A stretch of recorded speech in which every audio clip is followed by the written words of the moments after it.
Hello everyone, আশা করি সকলে ভালো আছেন। আমি ভালো আছি। আজকে একটি লম্বা আলোচনা হবে আপনাদের সঙ্গে।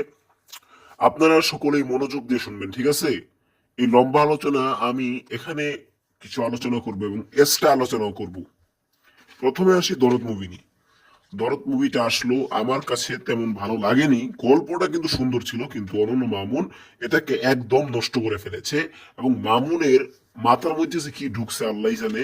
এর খালি এত চাপা মারলো যেটা বলার বাইরে নাই। বেটা তুই আগে ভালো কন্টেন্ট বানা, যেটা বলার মতো সে একটা কন্টেন্ট বানা, তারপরে তুই ওটা নিয়ে সাফা কর না বেটা। আগে সাফা করস তাইলে তো হবো না বেটা। হুদে হুদে সাফা করলে খালি হবো, একটা করতে হবে।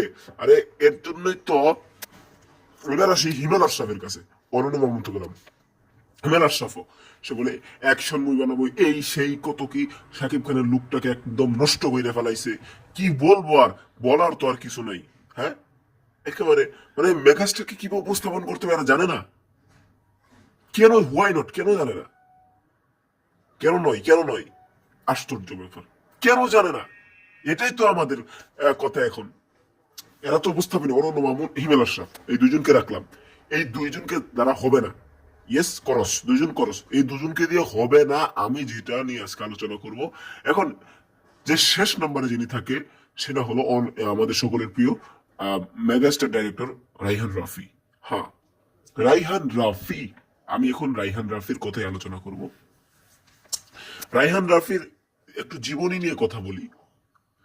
মামুনকে নয় বাদ দিলাম, হিমেল আশরাফ নয় বাদ দিলাম, রাইহান রাফির জীবনী নিয়ে একটু কথা বলি।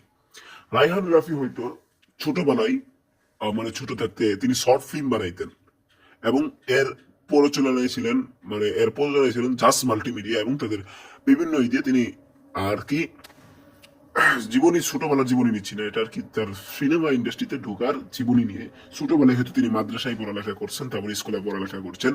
তবে তিনি এই যে তিনি এইভাবে শর্ট ফিল্ম বানান। তোরে জানো জাস্ট মাল্টিমিডিয়ার কর্ণধার আব্দুল আজিজ সে বলে, রাফি তুমি তো অনেক ভালো কাজ করো, চলো তুমি একটি মুভি বানাও পোড়ামন, যেটার সিকুয়েল পোড়ামন 2 তুমি বানাও, তুমি খুবই দেখি তুমি পারো কিনা। তখন তার কাজ দেখে রাইহান রাফিকে পোড়ামন 2 বানাতে বলে এবং রাইহান রাফি পোড়ামন 2 বানায় এবং সেটা সুপার ডুপার হিট হয়।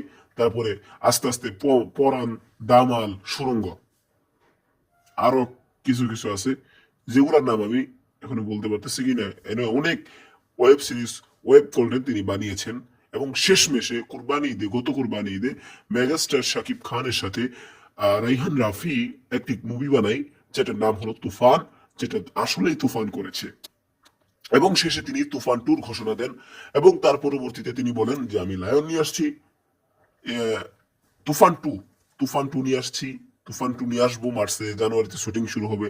কিন্তু পরবর্তীতে তারা সিদ্ধান্ত নিল না, তুফান এমন একটা প্রজেক্ট, এমন একটা সাবজেক্ট যেটাকে মানুষ এমন ভাবে নিয়েছে, যেটাকে আমরা তাড়াতাড়ি তাড়াহুড়া করে দিলে ভুলভ্রান্তি হলে মানুষ বেজার হবে, এজন্য আমরা তুফান 2 এখন নিয়ে আসবো না।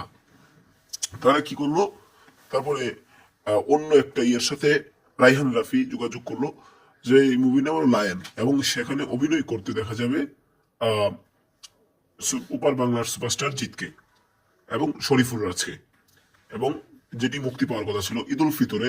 কিন্তু কোনো কারণবশত এই লায়ন আসবে না। এখন আপনি যতই অমুক কারণ দেখান, বাজেট সহ এই শত দেখান, এটা বলুন বা না বলুন, কিন্তু শাকিব খানের বই সামনে আসেনি। এখন এর মানে কি রাইহান রাফি সুপারস্টার ডাইরেক্টর নয়? তো অবশ্যই সুপারস্টার ডাইরেক্টর। তাহলে কেন পারছে না?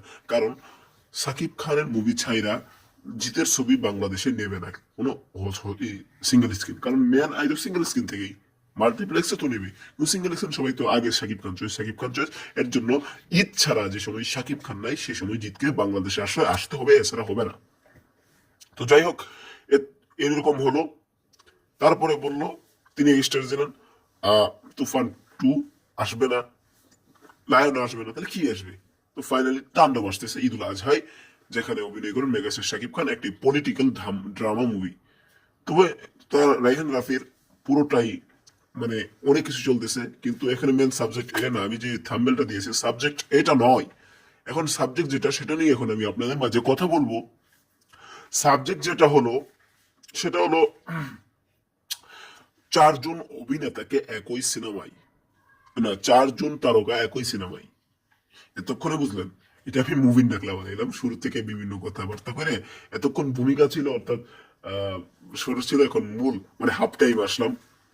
এবার যেটাই হোক, এই কথা কেন বললাম, ধরেন রিসেন্টলি দুবাইতে দেবদা একটি ইন্টারভিউ দেন, যেই ইন্টারভিউতে তিনি বলেন যে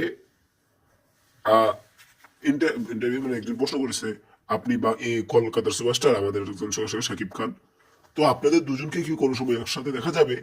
তো তিনি বলেন হ্যাঁ, কেন নয়, যদি গল্প তার চরিত্র পড়ে হয়, আমার যদি পছন্দ হয়, অবশ্যই দেখা যেতে পারে।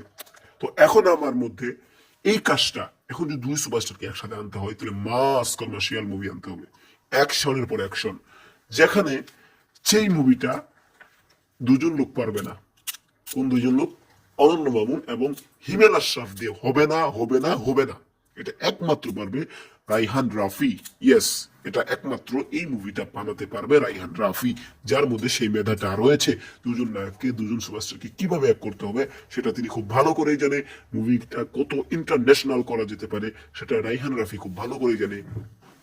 অর্থাৎ আমি রাইহান রাফিকে অনুরোধ করব যে আপনি হ্যালো এমন একটি মুভি এভরিওয়ান, বানান আশা করি যেখানে একটা সকলে গল্প লেখা শুরু করেন, যেখানে সুপারস্টার দেবকেও প্রাধান্য দেওয়া হয় এবং বাংলাদেশের শাকিব খানকেও প্রাধান্য সমানভাবে দেওয়া হয়, এবং এমন অ্যাকশন মুভি যা এর আগে কেউ দেখেনি, এবং তাদের মধ্যে বন্ধুত্বপূর্ণ সম্পর্ক রাখা হোক। এরপরে এটার সিকুয়েল আইনা, যার মধ্যে তাদের মধ্যে দুশ্মনীর ভাব দেখা হয়। এই দুইটা পার্ট আনলে একদম বাংলা ধামধামাত হয়ে যাবে। এবং এই জায়গায় ভিলেন হিসেবে ওয়ানের কথা বলছি, পার্ট ওয়ানের মধ্যে প্রসেনজিৎ চট্টোপাধ্যায়কে রাখলে আমি মনে হয় অনেক ভালো হবে। কারণ প্রসেনজিৎ তিনি হিরো, যেমন এখন তো হিরোর বয়স হয়েছিল, তা এখন ঠিক আছে, এখন তাকে ভিলেন হিসেবে বেশি মানাই। অর্থাৎ এখানে ভিলেন প্রসেনজিৎ এবং নায়ককে শাকিব খান এবং দেব, পরিচালককে রাইহান রাফি।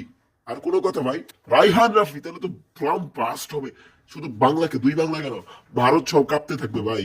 রাইহান রাফি যদি দুই সুপারস্টারকে একসাথে নিয়ে আসে, আরো সাথে যদি জিতকে ঢুকাই দেওয়া যায়, তাহলে তো আরো খেল খতম ভাই। সাথে যদি জিতের কেমিও দেওয়া যায়, এবং সাথে আরো কয়েকজন, অঙ্কুশ, বনি, অথবা আরো যারা আছে বাংলাদেশ থেকে, সিয়াম, এদের কিছু সহ পুরো মাল্টি কালেকশন করা হয়, তাহলে দুই বাংলার সব থেকে বড় মুভি হবে এটা। আর এখানে আচ্ছা, এত কিছু না বললাম, সাকিব খান, দেব এবং প্রসেনজিৎ, এই তিনটা তত্ত্ব রাখলে দুই বাংলাতে তুফান হবে, তুফান। তাণ্ডবের পর তাণ্ডব হবে, লেখে রাইহেন। এর জন্য রাইহান রাফিকে আমি অনুরোধ করব, আপনি দুই বাংলাতে তাণ্ডব করার জন্য এটা করবেন। আমি অনন্য মামুন এবং হিমেল আশরাফের কথা বলবে এই জন্য এড়িয়ে গেলাম, কারণ হিমেল আশরাফ এবং অনন্য মামুন এরকম মুভি বানাতে পারবে না। তাদের মুরুদ আমার জানা হয়ে গেছে, তারা অ্যাকশনে খুব দুর্বল, আর অ্যাকশন ছাড়া দুই নায়ককে আনা ইম্পসিবল।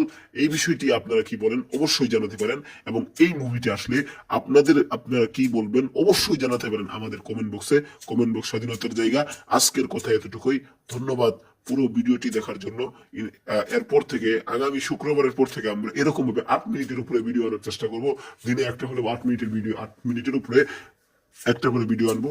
আপনারা যদি লাইক, কমেন্ট, শেয়ার এবং বসে রেসপন্স দেন, তাহলে একটাকে প্রতিদিন হাইস্ট 3টে ভিডিও নিয়ে আসবো, যেখানে 8 মিনিট 8 মিনিট করে থাকবে। এত বেশি ভিডিও নাই যেখানে সবকিছুর আলোচনায় থাকবে। তো থ্যাংক ইউ পুরো ভিডিওটি দেখার জন্য। দোয়া করবেন এবং সাবস্ক্রাইব করবেন, বেল আইকনটি ক্লিক করবেন, দোয়া করবেন যে চ্যানেলটা তাড়াতাড়ি এগিয়ে যায়। থ্যাংক ইউ পুরো ভিডিওটি দেখার জন্য।